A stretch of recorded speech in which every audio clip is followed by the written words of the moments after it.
आकाशवाणी चंडीगढ़ तो पेश है समाचार दर्शन।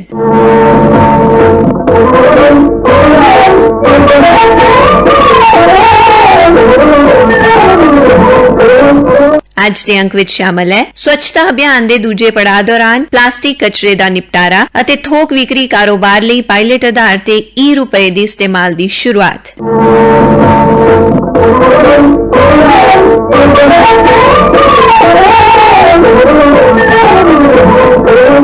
पंजाब, हरियाणा, चंडीगढ़ समेत देश भर 1 ਤੋਂ 31 अक्तूबर तक ਚੱਲੇ स्वच्छता अभियान ਦੇ ਦੂਜੇ ਪੜਾਅ ਦੌਰਾਨ ਪਲਾਸਟਿਕ ਕਚਰੇ ਦੇ ਨਿਪਟਾਰੇ ਵੱਲ ਖਾਸ ਧਿਆਨ ਦਿੱਤਾ ਗਿਆ। ਨਹਿਰੂ ਯੁਵਾ ਕੇਂਦਰ ਸੰਗਠਨ ਹਰਿਆਣਾ ਦੇ ਡਿਪਟੀ ਡਾਇਰੈਕਟਰ ਗੁਰਮੇਲ ਬਾਜਵਾ ਨੇ ਸੂਬੇ ਦੇ 19 ਜ਼ਿਲ੍ਹਿਆਂ 'ਚ ਕੀਤੇ ਕੰਮ ਦਾ ਵੇਰਵਾ ਦਿੰਦਿਆਂ ਦੱਸਿਆ, नेहरू युवा केंद्र संगठन हरियाणा की ओर से स्वच्छ भारत 2.0 कार्यक्रम बनाया गया।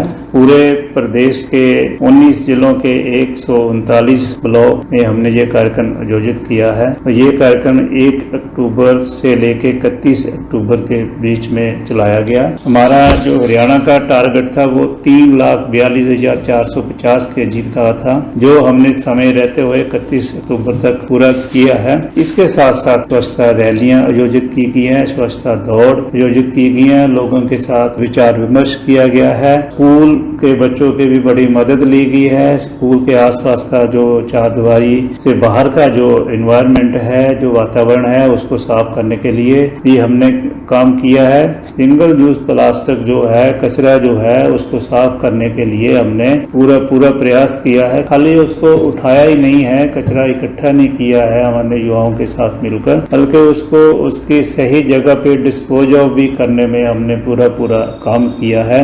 ਨਹਿਰੂ ਯੁਵਾ ਸੰਗਠਨ SAS ਨਗਰ ਦੇ ਡਿਪਟੀ ਡਾਇਰੈਕਟਰ ਪਰਮਜੀਤ ਸਿੰਘ ਨੇ ਹਾਲ ਹੀ 'ਚ ਕੀਤੇ ਗਏ ਅਤੇ ਭਵਿੱਖ ਦੇ ਉਪਰਾਲਿਆਂ ਬਾਰੇ ਜਾਣਕਾਰੀ ਦਿੱਤੀ। स्वच्छ अभियान के तहत 2.0 के तहत नेहरू युवा केंद्र मोहाली वालों ਵੱਖ-ਵੱਖ डिपार्टमेंटां के सहयोग नाल मिल के ਵੱਖ-ਵੱਖ पिंडां दे विच आइकॉनिक प्लेसिस दे विच बाकी जिहड़ा कि प्लास्टिक वेस्ट स्कूलों के विच आपां सफाई दा अभियान जे चलाया, स्वच्छ भारत 2.0 चलाया। इहदे तहत सारे डिपार्टमेंट ने बहुत वधिया सहयोग दा, साडे यूथ क्लबां ने बहुत वधिया इहदे विच अपने पिंडां दे, चाहे वो शमशान घाट दी गल है, चाहे वो ग्राउंड दी गल है, या होर जिहड़ियां मक्की पब्लिक प्लेसिस ने उन्हां नूं साफ करके बहुत ही वधिया इन्हां ने एक जिहड़ा प्लास्टिक वेस्ट सीगा उन्हां नूं करके इन्होंने एक वधिया अभियान चला के एक साडे सफाई की जिहड़ी स्वच्छता दा एक लोकां नूं खास करके असीं बिहेवियर चेंज की गल करदे हां। जिन्नी देर साडीआं आदतां नहीं चेंज होणगीआं उन्नी देर तक असीं चाहे जिन्ना भी करी जाइए, पर लोकां दी आदतां नूं चेंज करना बहुत जरूरी है ताकि अगे तो यह गंदगी पैवे ना। प्लास्टिक 6,000 ਦੇ ਮਤਲਬ ਲਗਭਗ ਇਕੱਠਾ ਹੋਇਆ ਸੀਗਾ ਤੇ ਉਹਦੇ ਨਾਲ ਹੀ ਕਿਲੋਗ੍ਰਾਮ ਜਿਹੜਾ ਸੀਗਾ ਨਾਲ ਦੀ ਨਾਲ ਹੀ ਅਸੀਂ ਜਿੱਥੇ ਕੁਝ ਜਿੱਦਾਂ ਨਗਰ ਕੌਂਸਲ ਰਾਹੀਂ ਸੀ ਉਹ ਨਗਰ ਕੌਂਸਲਰ ਨੂੰ ਅਸੀਂ ਦੇ ਦਿੱਤਾ ਗਿਆ। ਬਾਕੀ ਪਿੰਡਾਂ ਦੇ ਵਿੱਚ ਜਿਹੜਾ ਉਹਨਾਂ ਨੇ ਡੰਪ ਕਰਕੇ ਜਾਂ ਉਹਨਾਂ ਨੂੰ ਉਸ ਤਰ੍ਹਾਂ ਵੇਸਟ ਕਰਕੇ ਉਹਨਾਂ ਨੂੰ ਮਤਲਬ ਡਿਸਪੋਜ਼ ਆਫ ਕਰ ਦਿੱਤਾ ਗਿਆ। हरियाणा के कैथल जिले च नेहरू युवा केंद्र चंदलाना के कोआर्डिनेटर राजकुमार गौड़ ने दस्या, युवा कार्यक्रम और खेल मंत्रालय भारत सरकार के मार्ग निर्देशानुसार समस्त नेहरू युवा केंद्र जिला प्रशासन के सहयोग से 1 अक्टूबर से लेकर 31 अक्टूबर तक जिले के समस्त गाँव में युवा मंडलों, महिला मंडलों, राष्ट्रीय सेवा योजना, Bharat scout and guide, Haryana scout and guide, panchayat एवं ग्राम सचिवों, समझौता समूह, रोटरी क्लब, खेल संस्थाएं, वन विभाग व अन्य जितने भी सामाजिक संस्थाएं हैं उनकी जनभागी की मदद से स्वच्छ भारत अभियान कार्यक्रम का आयोजन किया जा रहा है, जिसमें प्लास्टिक कचरा एकत्रित करना और उसका निस्तारण करना मुख्य लक्ष्य है। नेहरू युवा केंद्र अंबाला के जिला यूथ अधिकारी अर्शदीप ने इस दौरान हुए कम्मां दी जानकारी दिंदियां कहा, नेहरू युवा केंद्र अंबाला द्वारा 1 अक्टूबर से 31 अक्टूबर तक स्वच्छ भारत कार्यक्रम का आयोजन किया गया। इस कार्यक्रम में प्लास्टिक वेस्ट का संग्रह एवं निस्तारण, गांव सौंदर्यीकरण और जल स्रोत की सफाई मुख्य रूप से शामिल रही। नेहरू युवा केंद्र कुरुक्षेत्र दी जिला यूथ अधिकारी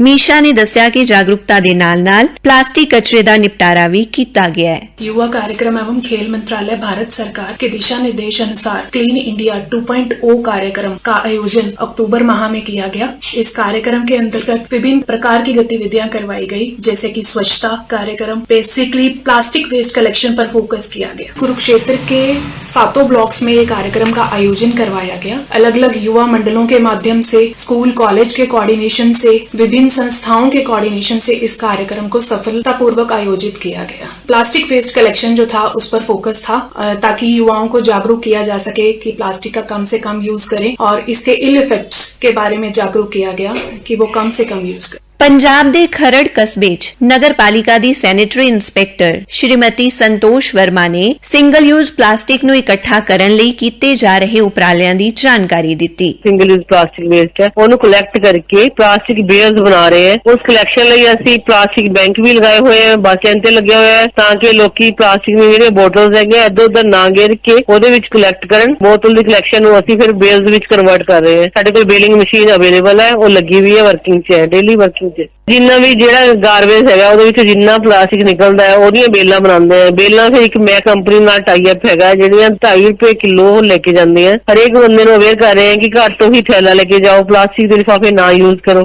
ਅਸੀਂ ਥੈਲੇ ਵੰਡ ਵੀ ਰਹੇ ਹਾਂ ਤੇ ਸਰਕਾਰੀ ਸਕੂਲਾਂ ਵਿੱਚ ਜਾ ਕੇ ਉਹਨਾਂ ਨੂੰ ਗਿੱਲੇ ਔਰ ਸੁੱਕੇ ਕੂੜੇ ਬਾਰੇ ਸਮਝਾਇਆ ਜਾ ਰਿਹਾ ਹੈ। उधर कपूरथला दे नगर निगम कमिश्नर अनुपम कलेर ने चल रही गतिविधियां ते चानना पाया। स्वच्छ भारत 2.0 प्रोग्राम तहत भारत ਨੂੰ ਸਾਫ਼ ਸੁਥਰਾ ਤੇ ਸਵੱਛ ਬਣਾਉਣ ਦਾ ਸੰਕਲਪ ਲਿਆ ਗਿਆ ਹੈ। इसी प्रोग्राम के तहत no to single use plastic के बैनर तहत बहुत सारे प्रोग्राम नगर निगम कपूरथला वालों उलीके गए हैं। लोगों को जागरूक करने लई प्लास्टिक के खतरे तो आगाह करने लई बहुत सारिया रैलीज कर रहे हैं ते इस दे नाल ही बहुत सारे स्कूल्स नो इस दे विच इन्वॉल्व किया है क्योंकि छोटे बच्चों राही भी ये संदेशा जिहड़ा हैगा जन जन तक पहुंचाना जरूरी समझते हैं। इस प्रोग्राम के तहत बहुत सारे स्कूल्स भी जिहड़े हैगे इन्वॉल्व होके एंटी प्लास्टिक अवेयरनेस कैंपेन चला रहे हैं। इस दे नाल ही कपूरथला कारपोरेशन वालों वेस्ट टू वंडर के तहत प्लास्टिक दी वेस्ट जिहड़ा हैगा ओदे कई तरह दी चीज़ां बना के असीं एक पार्क जिहड़ा हैगा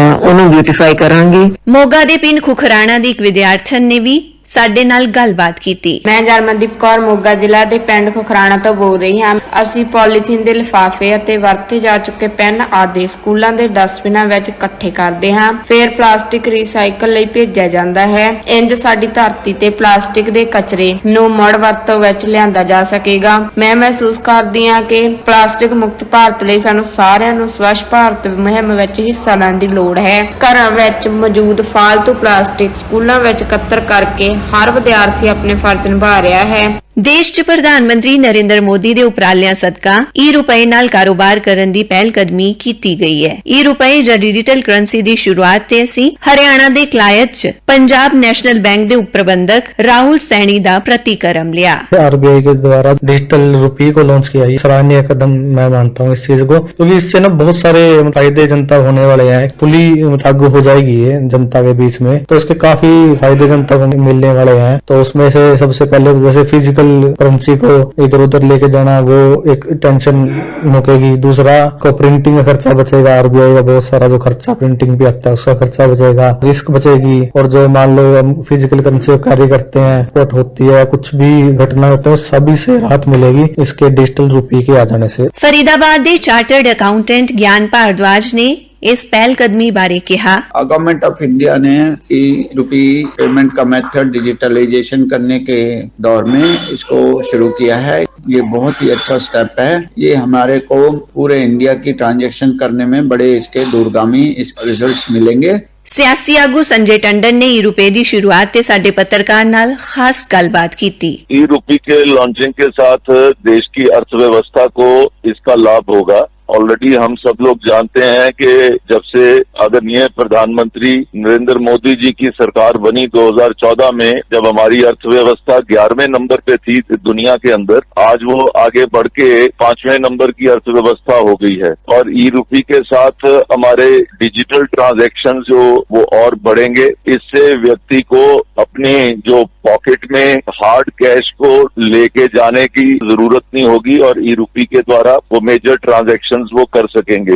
डिजिटाइज वर्जन है जिसकी वजह से जहां पर गलत ढंग से भी जो ट्रांजैक्शन का यूटिलाइज होता है उसकी ये ट्रैकिंग पूरी इस माध्यम से की जा सकती है। मुझे लगता है कि ये देश को आगे बढ़ाने के लिए एक बड़ा प्रयास है जो आज तक अभी तक डेवलपिंग कंट्रीज ने ही किया था। आज भारत भी उसके अंदर शामिल हो गया। मैं इसके लिए आरबीआई और खासतौर के ऊपर प्रधानमंत्री नरेंद्र मोदी जी को बधाई देता हूँ।